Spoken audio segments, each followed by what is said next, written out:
Assalamualaikum warahmatullahi wabarakatuh. Ini nama saya sekarang Santi, muda ekonomi swasta Sementara di Rumah Sakit Islam Kota Hago Semarang. Jadi di sini saya ingin untuk Antrian nomor saya mengenai hipergliksemia atau asam urat dan blood silakan ke Sebenarnya mungkin Bapak Ibu sekalian ada yang sudah pernah mendengar hipergliksemia atau asam urat? Sudah nih. Oke, jadi asam urat adalah asam yang berbentuk kristal yang merupakan hasil metabolisme urin. Bila kadar asam urat ini dalam darah, maka disebut hiperurisemia. Jadi asam urat itu sebenarnya bukan penyakit ya Bapak Ibu sekalian. Asam urat itu memang ada di dalam tubuh dan merupakan hasil metabolisme yang tapi apabila asam urat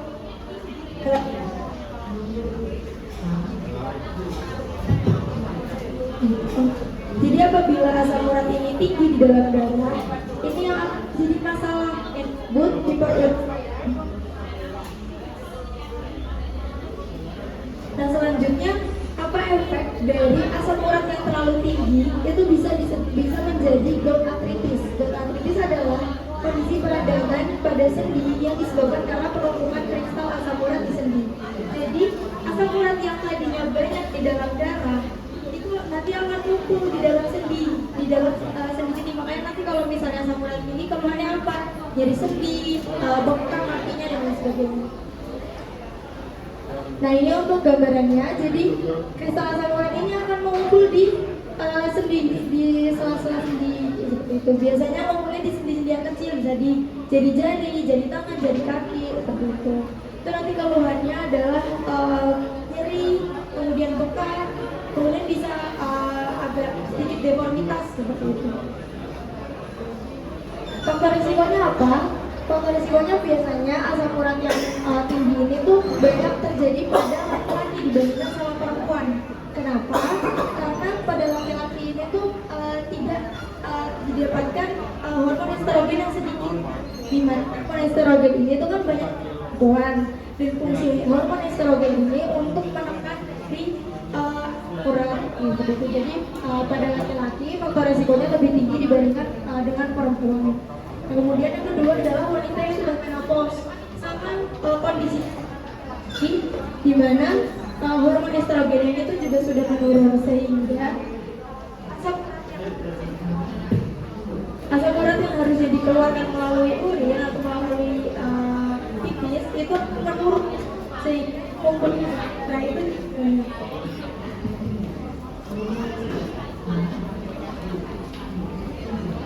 kemudian selanjutnya adalah adanya riwayat keluarga yang juga mempunyai asam urat yang tinggi, itu juga menjadi salah satu faktor risiko. Kemudian obesitas, kemudian penderita diabetes mellitus atau kencing manis, gagal jantung dan penyakit ginjal.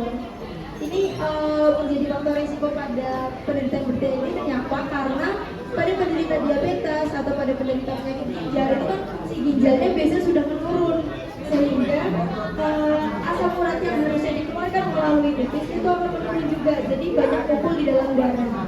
Kalau banyak kumpul di dalam darah, nanti efeknya akan seperti tadi terjadi penumpukan di sendi. Nah untuk penanganannya bagaimana? Jadi untuk penanganan dari asam urat sendiri adalah dengan obat pereda nyeri dan obat asam urat yang disesuaikan resep dokter. Jadi jangan beli sendiri atau meresepkan untuk diri sendiri, karena kebanyakan obat pereda nyeri juga nanti efeknya akan ke lambung dan kebanyakan obat asam urat juga tidak baik untuk tubuh. Dan perlu diperhatikan bahwa hal yang penting adalah jangan mengkonsumsi obat setelan atau jamu palsu yang mengklaim dapat menyembuhkan asam urat, karena dapat menyebabkan efek samping berbahaya seperti perdarahan saluran cerna dan kerusakan ginjal. Jadi biasanya kan banyak ya sekalian herbal atau jamu-jamu yang klaimnya itu bisa menurunkan asam urat.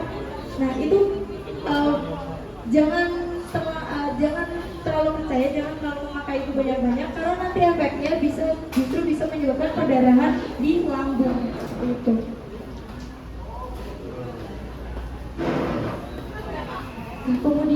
pencegahannya bagaimana? Jadi sebelum asam urat ini tinggi, kita bisa melakukan pencegahan. Yang pertama dengan olahraga yang cukup. Olahraga cukup di sini tuh harus lari, tidak harus seperti mungkin fitness seperti itu tidak. Untuk bapak ibu udah ya bisa jalan di kampung seperti jalan atau mungkin bersepeda, kalau masih untuk bersepeda, lari juga boleh, tapi yang diperlukan ibu masing-masing. Kemudian mengurangi berat badan bagi yang obesitas, ini tadi kaitannya dengan faktor risikonya. Kemudian menghindari alkohol dan menghindari makanan tinggi purin. Nah, ini yang paling penting di sini adalah menghindari makanan tinggi purin. Kita harus tahu dulu makanan tinggi purin itu apa aja sih. Nah, ini untuk contoh-contoh makanan yang tinggi purin. Jadi adalah makanan laut, ada jeroan, daging merah, dan makanan manis. Mungkin bisa jadi perhatian Bapak Ibu sekalian kalau misalnya mau makan atau mau pilih-pilih makanan, terus Bapak Ibu punya riwayat asam urat, bisa jadi pilihan. Makanan-makanan ini harus dihindari karena makanan ini tinggi purin. Tinggi purin itu nanti menyebabkan asam uratnya tinggi. Kalau asam uratnya tinggi nanti efeknya bisa ke gout artritis tadi kalau tidak tertangani. Contohnya kalau dari makanan laut ada ikan teri, ada kerang, kepiting, udang, lobster. Kemudian yang mungkin Bapak Ibu ya jeroan itu juga tinggi purin. Kemudian daging merah bisa daging sapi, daging kambing, daging domba. Kemudian untuk makanan-makanan manis juga gitu. Nah, kemudian makanan tinggi purin sendiri itu tidak hanya di daging-daging saja, tapi juga di sayur juga ada, biasanya di bayam. Kemudian mungkin yang sering bayam ya, bayam, kembang kol, kacang api sama telur. Nah, makanan-makanan ini tuh cukup tinggi purin untuk perlu perhatian.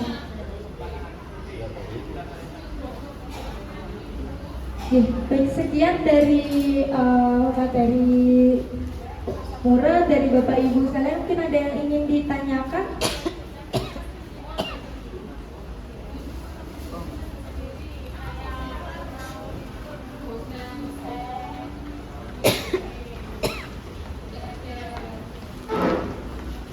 Jika bisa cukup, terima kasih sebelumnya Bapak Ibu sekalian atas perhatiannya. Semoga materi dari mulai bermanfaat. Saya mohon maaf apabila terdapat kesalahan kata dan perbuatan. Terima kasih. Wassalamualaikum warahmatullahi wabarakatuh.